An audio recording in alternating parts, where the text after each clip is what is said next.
Mentioned this week some about Cindy Colson keeping things lighthearted, and a lot of your players have mentioned her being funny.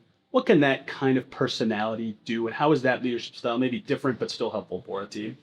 I think it keeps the team loose. Number one, every time, well, anytime I think you go through the ups and downs of a season and in certain situations, you need a little comedic relief. And her timing is always perfect. And I think also just her perspective. I mean, yes, she brings the lightheartedness and whatever, but she's also very serious when it comes to basketball, and she understands the game. She is like having a coach on the bench. And on the floor when she's out there. And so, her voice carries a lot of weight. And I'm also thankful that in those times when it can get a little stressful or tight or tense, that she knows how to loosen everybody up. Do you remember any specific one thing that you thought like that's the funniest Sip Colson moment, or is it just a bunch of little perfect timing? It's a bunch of little things like, I don't know, some appropriate, some not. But no, I mean, it is. It's really just a bunch of little things, and she keeps it light, which is important. It's important with what we do. Angel was just ruled out. Just how does that change the strategy for you guys today? It doesn't really change the strategy. I mean, we prepare for Angel when she's on the floor. We know that she is the best rebounder in this league. The way that they utilize her in that point forward position sometimes creates some challenges.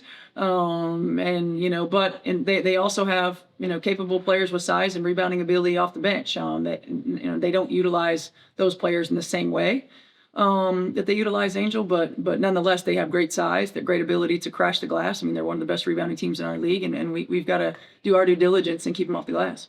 And look, is also just No, thanks. There's been a lot of talk this season and especially recently just about the schedule and the condensed amount of time in between games. So I'm curious, do you feel that it's affected play or quality at all? Yeah, I think so. I mean, I think it's hard not to when you don't get a lot of rest and recovery.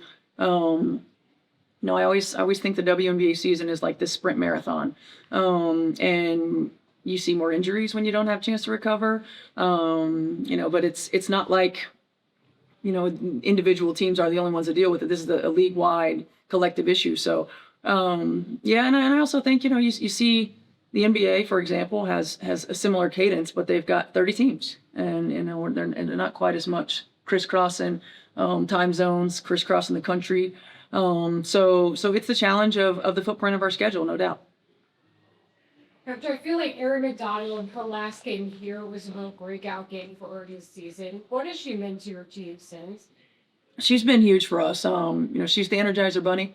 She comes in and she really makes things happen.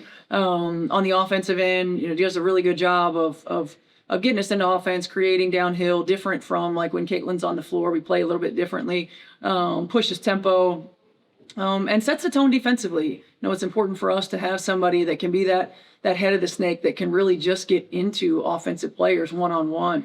Her confidence has grown. Her decision making in our offense, and now that she continues to get more comfortable, grows, and I think her leadership grows too. A lot of the conversations that we have is just about taking ownership of we have the ball in our hands, making sure that we're running the right stuff, we're executing the right plays, offensively and defensively, and being that leader on the floor.